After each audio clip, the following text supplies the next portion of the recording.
Russell-Silver syndrome is a rare congenital growth disorder present at birth that affects growth and body symmetry. It's characterized by prenatal and postnatal growth restriction, and babies with RSS are typically born small for their gestational age. Today we will be discussing Russell-Silver syndrome. I'm Jessie. I'm Laura, Jericho. and this is Reconfiguring Reality.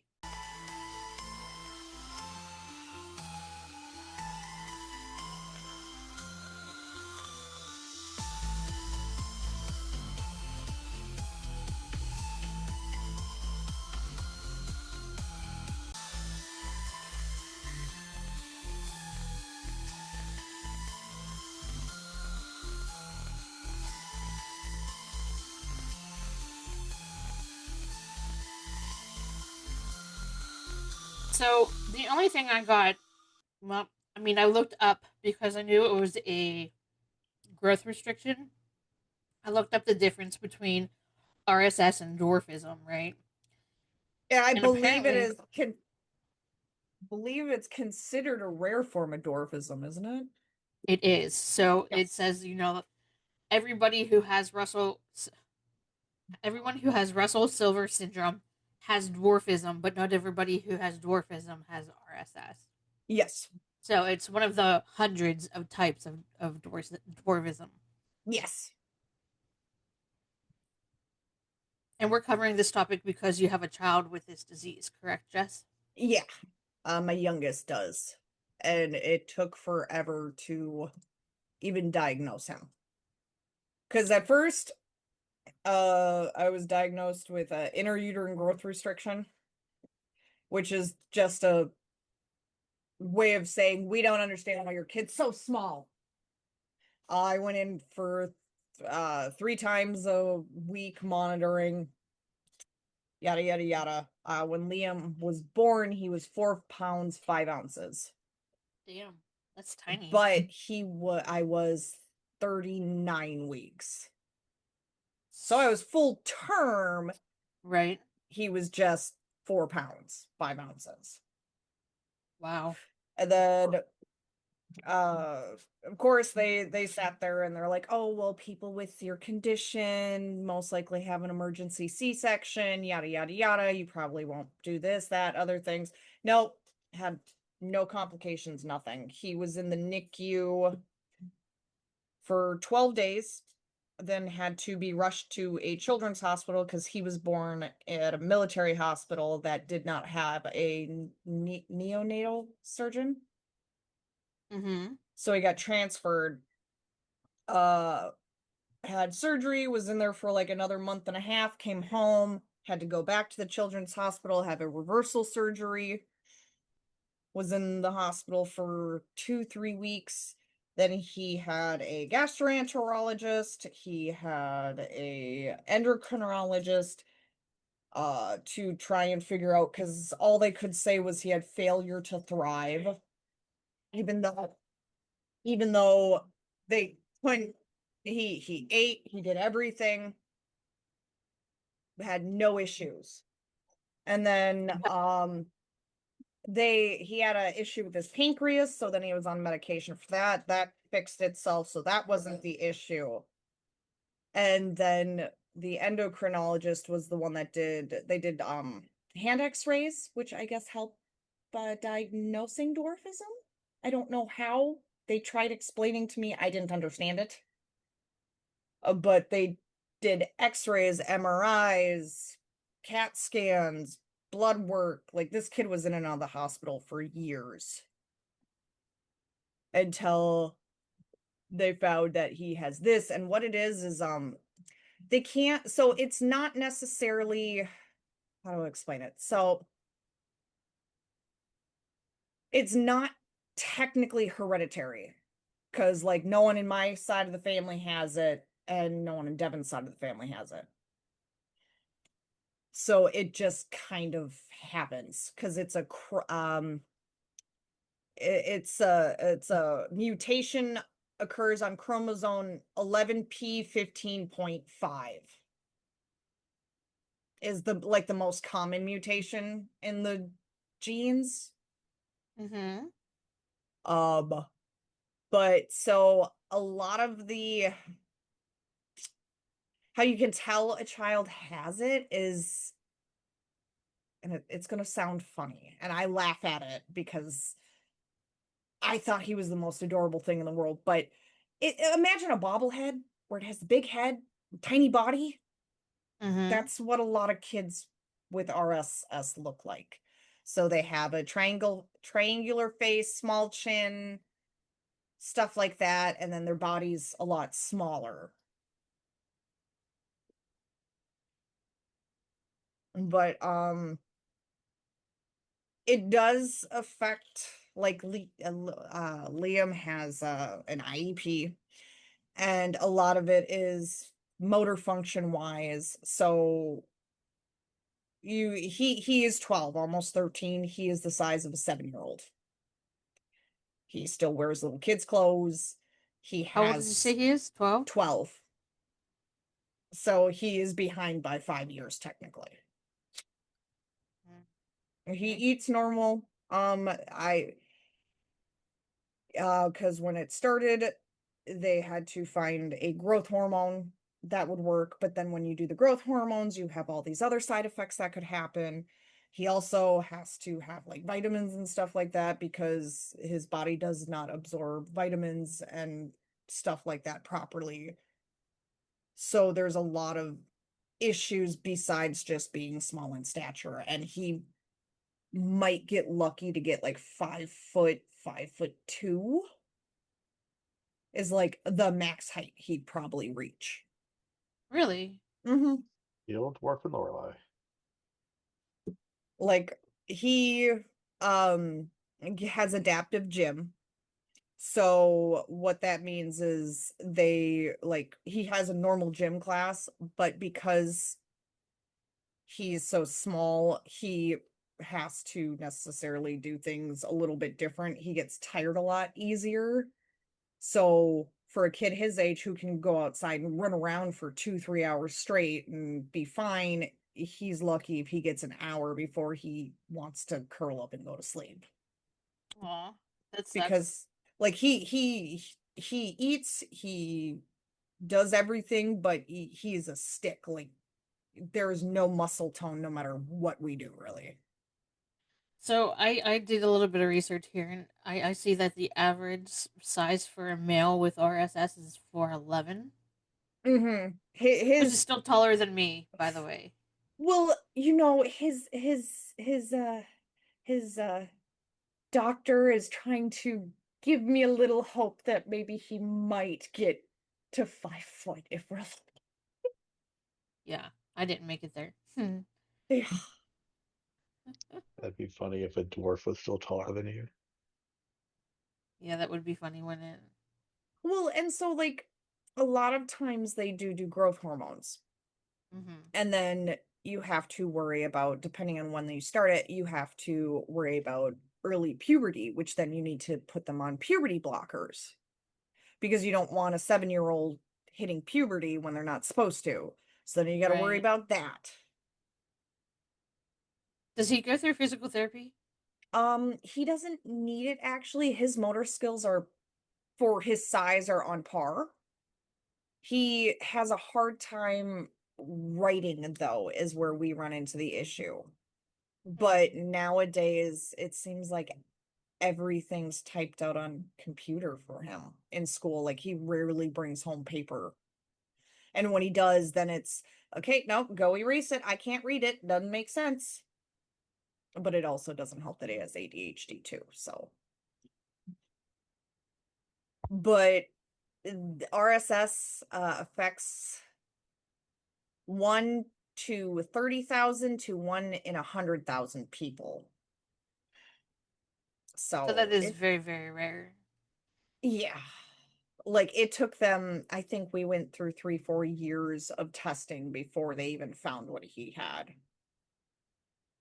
Because at first it was this and then it was that, and oh, well, maybe it's this and maybe it's that. And it's like, okay, well, I just hated having him like have to go under because imagine a 2-year-old trying to go through an MRI. It doesn't work. So then they have to sedate him and everything like that. I will say a lot of the other issues kids with RSS have, Liam didn't have. So he didn't have delayed speech. Of course, he had delayed motor skills, though. But Right. he doesn't really, besides the ADHD, he doesn't have learning disabilities. He luckily didn't need a feeding tube like that. Even the team of doctors were like, we want this to be the last, like last ditch effort, because they just didn't want him to have to change his whole entire life for it, because it's a Mickey button. So pretty much it's just this port that sits open on your stomach. So can't really play. He couldn't do sports or anything, even though he doesn't want to do sports. But it's just, I actually, for the longest time, didn't know it was a form of dwarfism. Like, I was like, I didn't think it classified that. Huh. Because I'm like, okay, he's just little. But he's not a little person. Because of course, I wouldn't want to sit there and label my child as a little person if they technically weren't a little person. But no, it's actually something that it was just discovered not even 100 years ago.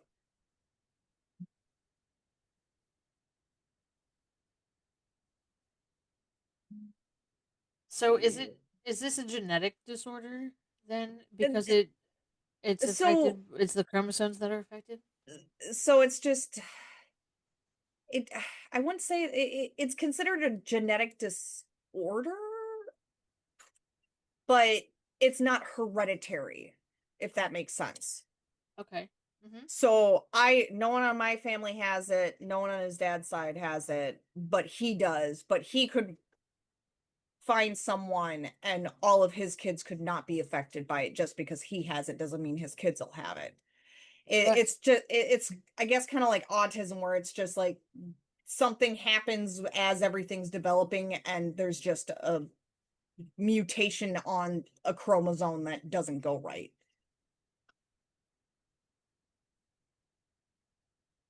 Because like, let's like, all of my siblings that have kids, all of their kids are perfectly fine. None of them have any genetic disorders like this.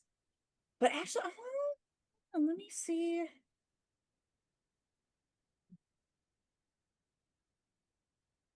if it.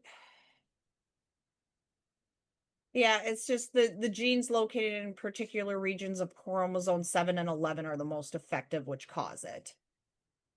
So it's just something happens when those chromosomes are getting made, that there's a little hiccup and they just get to be a little person. Huh. Okay. They say. Did I already say that the life expectancy is normal? Like it doesn't No. affect. It does Yeah, not. no. Yeah. No. What? You didn't say. Oh, yeah. So it appears that the life expectancy is not affected by the disease. No, I don't. I think the only reason why it might affect expectancy would be like if you had feeding problems or other health issues that make it more difficult. Yeah, it says here that they're more prone to developing diabetes too in adulthood, type 2. Oh, I did not know that actually. No one told me that. Yeah, adults with Silver Russell syndrome. I don't know why it's opposite. It's but for some reason some people call it RSS, some people call it SRS. It depends. Two doctors were working on it in the 50s, one named Russell, one named Silver, and they were both identifying certain things of the same disorder. Gotcha. It says that the adults are typically shorter than average and may have an increased risk of developing metabolic problems such as type 2 diabetes. And this is from uh, Medline Plus. I don't know. I just found it on the internet. Of course, since it's on the internet, it is true. Yeah, I didn't know much about Alexander Russell, but Henry Silver, um, apparently he was famous because he developed the first pediatric nurse practitioner education program in the 60s. Oh, cool. He also had an early development of the physician assistant and nurse practitioner roles in the United States.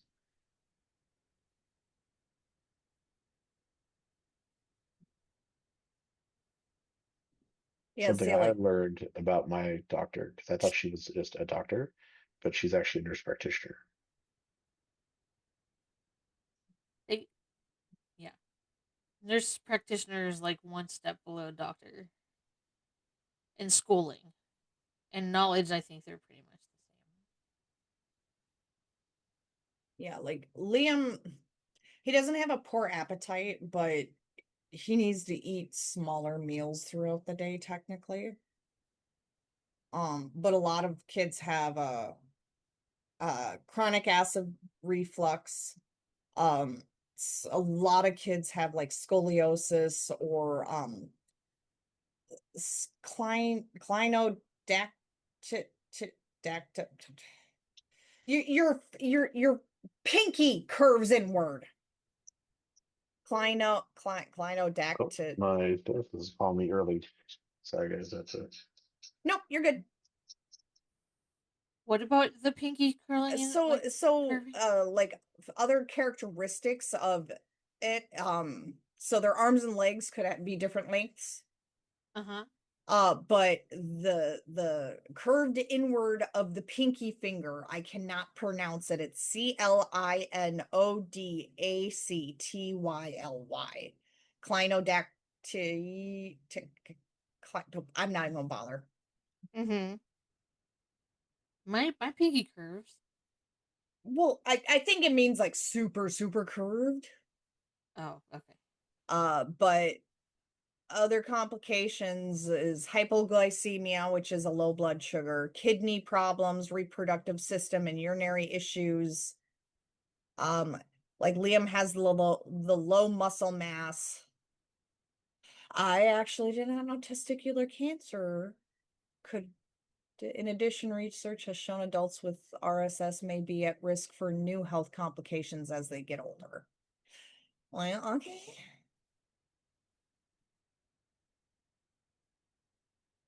But like, let's see, Liam has seen a developmental pediatrician. He's seen an orthopedist. He sees an endocrinologist.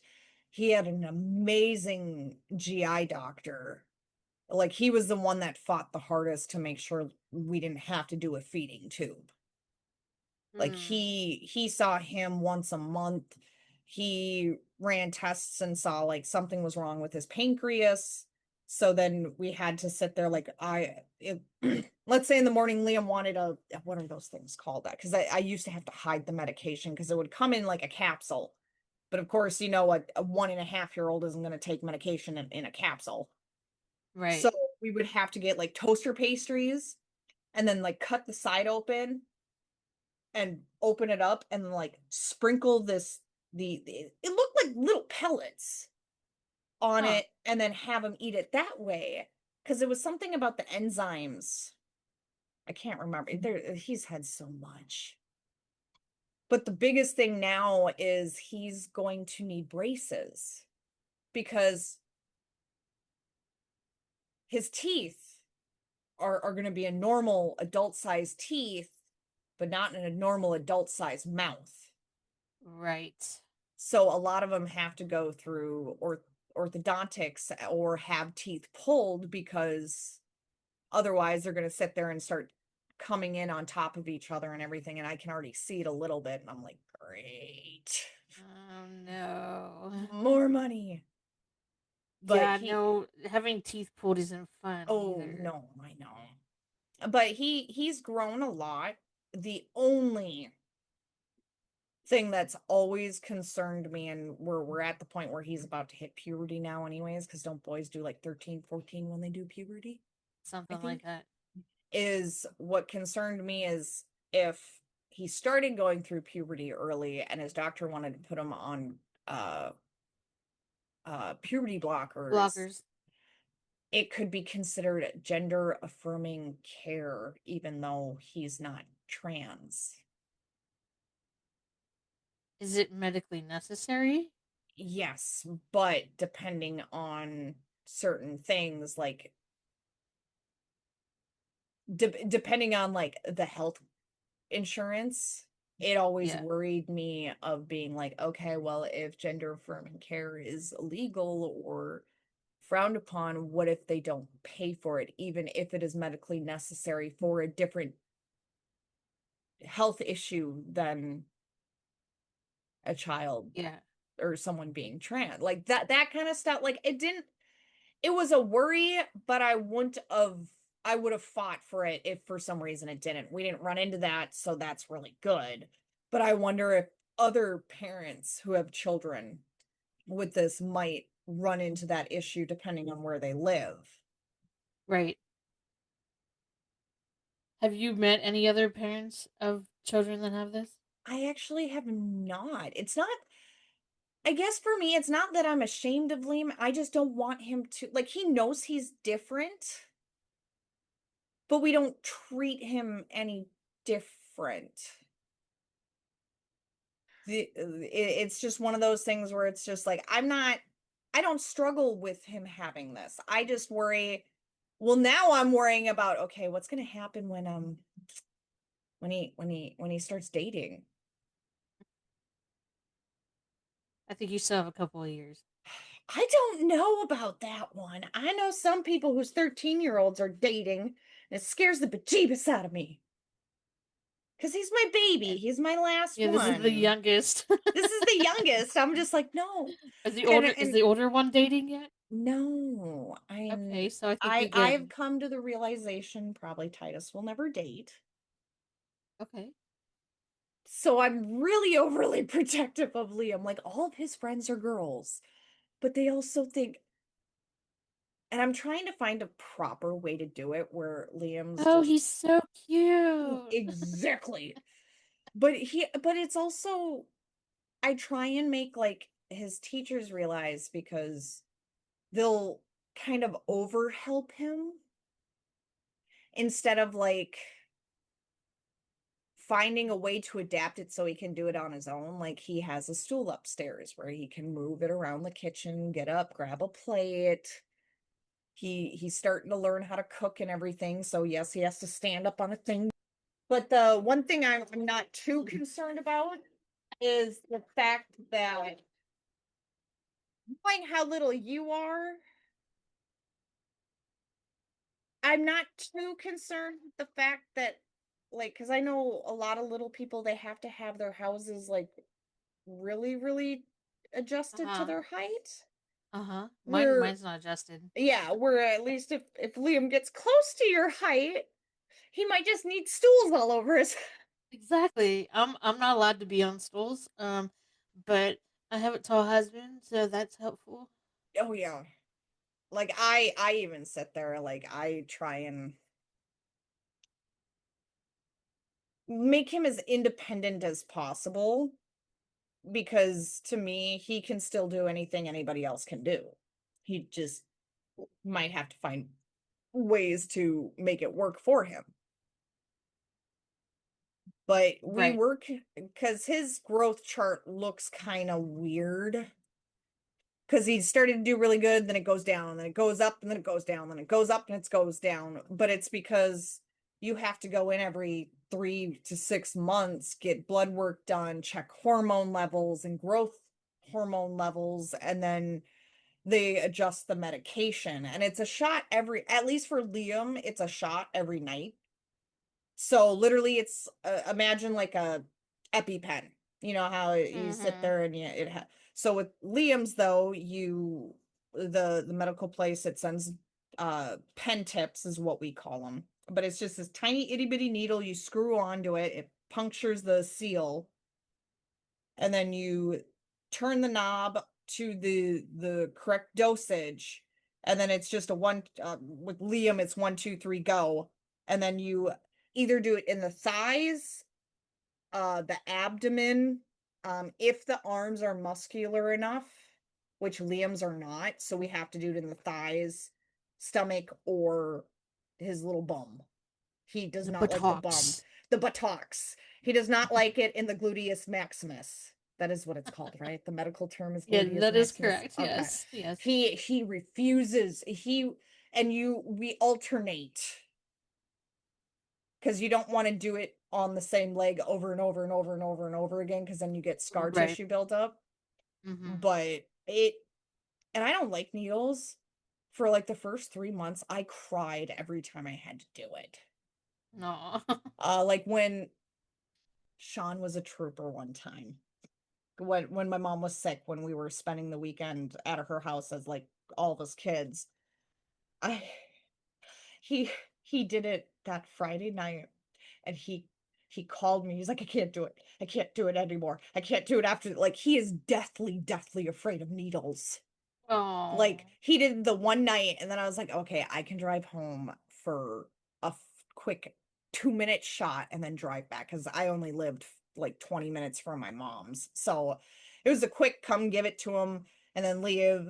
And we were told, and I don't know if it really has any effect, if it's better to do it at night than like in the morning or in the afternoon, but we were told to give it to him before bed.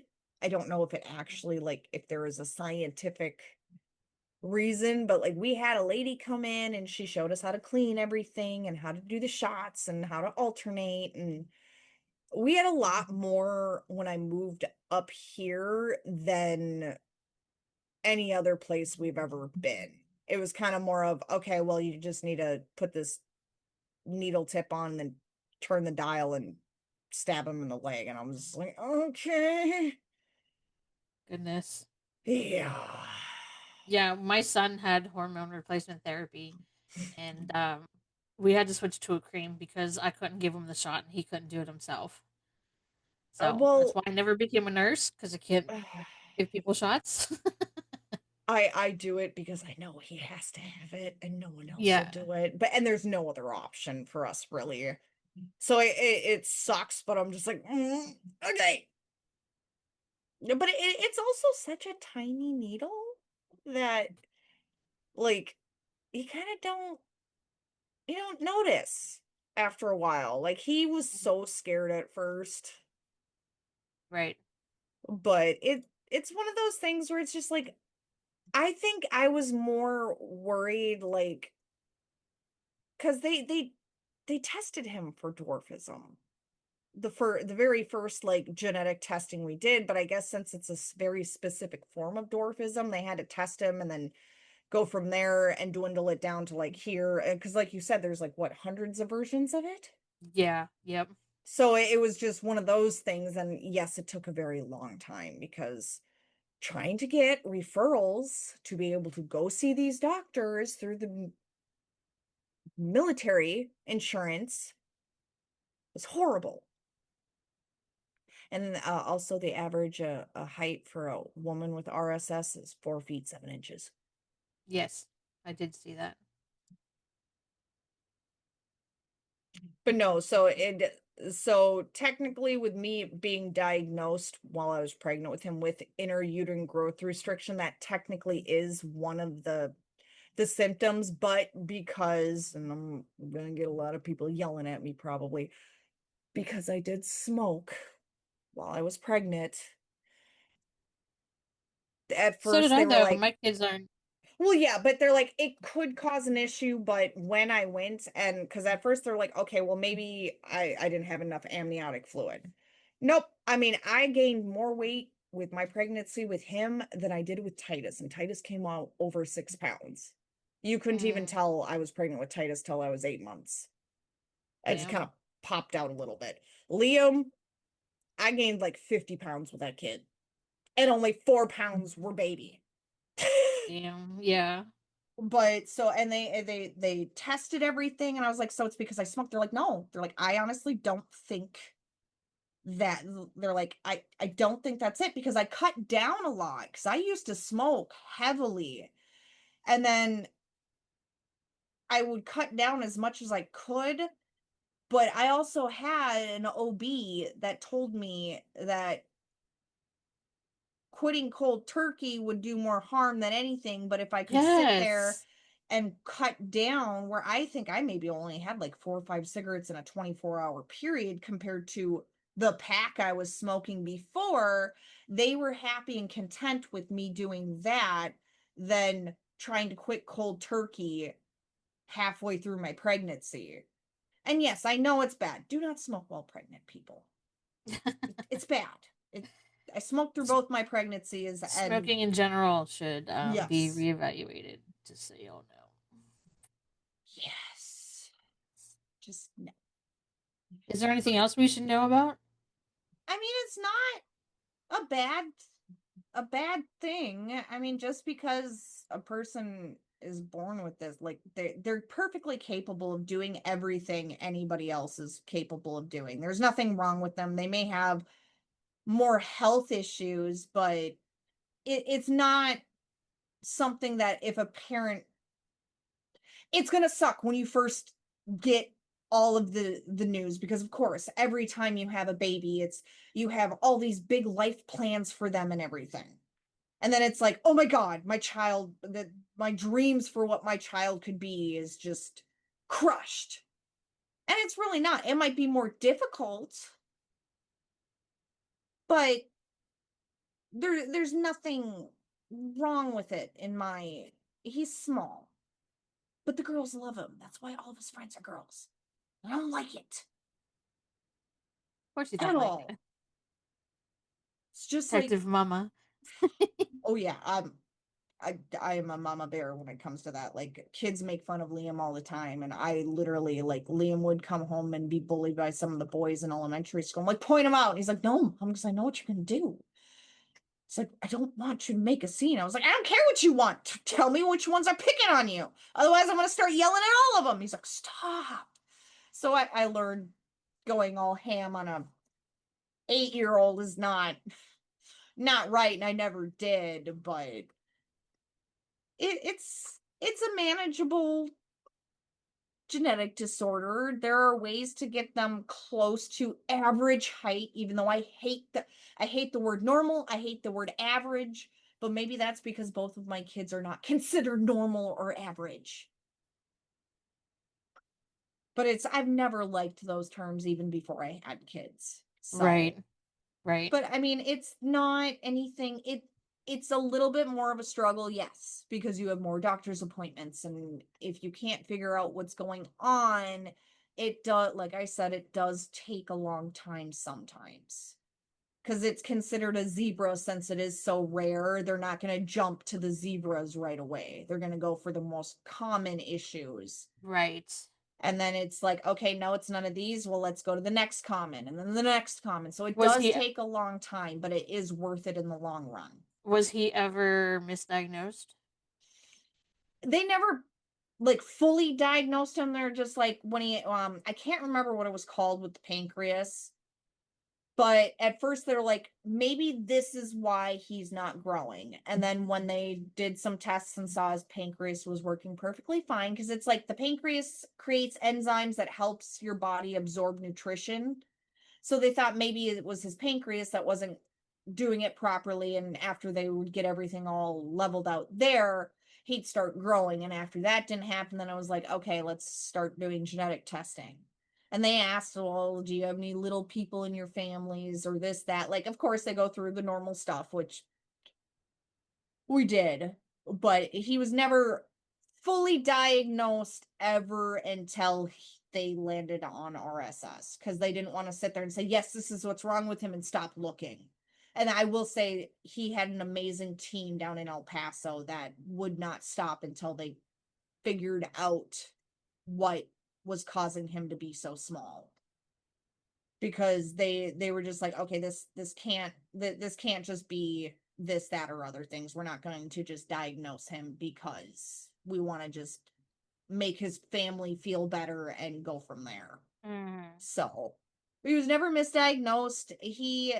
I do wonder at times though, because he had, so they induced me at 39 weeks. I wanted to wait until I had him naturally, but I listened to the doctor. I was like, okay, and everything. And then 12 days after, he had a perforation in his intestines, and even the military. So the military base just opened a NICU ward like a week before we had him. So he stayed there, but they didn't have the type of surgeon they needed. But even the doctor was like, well, this is quite common with children this small, is their bodies aren't ready to, because how they explained it, which I don't know if it's true or not, or if they were just trying to make me feel better, was their bodies aren't large enough to deal with, like, their intestines aren't properly there to absorb and deal with formula and or breast milk.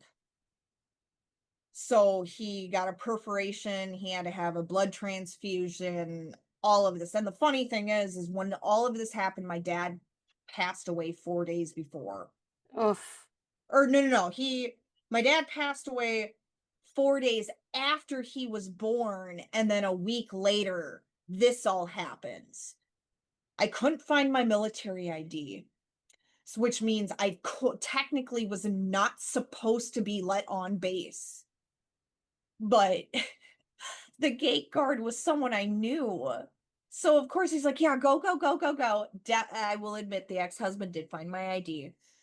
But for the longest time, my ex-husband blamed himself because literally the day before was the only day he went into the hospital to see him, and then all of a sudden his kid's really sick. So he was dealing with that crap. But Right. then so he had what is called a colostomy and an ileostomy procedure. So literally his intestines were just a little bit sitting outside of his skin, and then you had to take like these bags to put over, but they cut out the part that was dying and that was perforated, and they do it to let your body heal a little bit. And especially with him being so small, they didn't want to do so many surgeries in a row. But it was one of those things where he was in the hospital forever. And it's like, we did everything. I literally, the ex would come home from work. I'd take the car and I'd sit at the hospital till 2, 3 o'clock in the morning. And you can only go in the NICU during feedings. So I would sit there from like 4 o'clock in the evening till 2, 3 o'clock in the morning, only getting to go in every couple hours for 10, 15 minutes to feed him. I mean, he was eating, but we couldn't figure out why he wasn't gaining weight. And he couldn't come home until he was at least 5 pounds. Oof. And you would think 4 pounds, 5 ounces, oh, that's not that much weight it's a lot of weight. It really is for a child that small. Yeah. Yeah. And especially when he was losing weight at first. How long did it It take him? How long was he in the NICU? he was in the NICU he was born in February. He came home in April for Oh. 2 weeks, and then we had to go back Oh no. for the reversal surgery, and then they wouldn't let him go because he wasn't gaining weight while he was in the hospital, and then he started gaining weight, and that's when we got his amazing GI doctor. And then like 2 weeks later, I was in the hospital because I had my surgery to get fixed, is how I put it. Right. And so it was a lot going on, but it's not. I look at it as he could have been diagnosed with something so much worse. That for me, I feel blessed in a way where, okay, he's just going to be small all of his life. And I know it's going to be a struggle for him as he gets older, especially going into high school in 2 years. It might get really rough for him, but I just hope he has my attitude when it happens. But no, it's just it was something I thought would be, because a lot of people haven't heard of it. Right. I never did until Liam was diagnosed. My family never heard of it.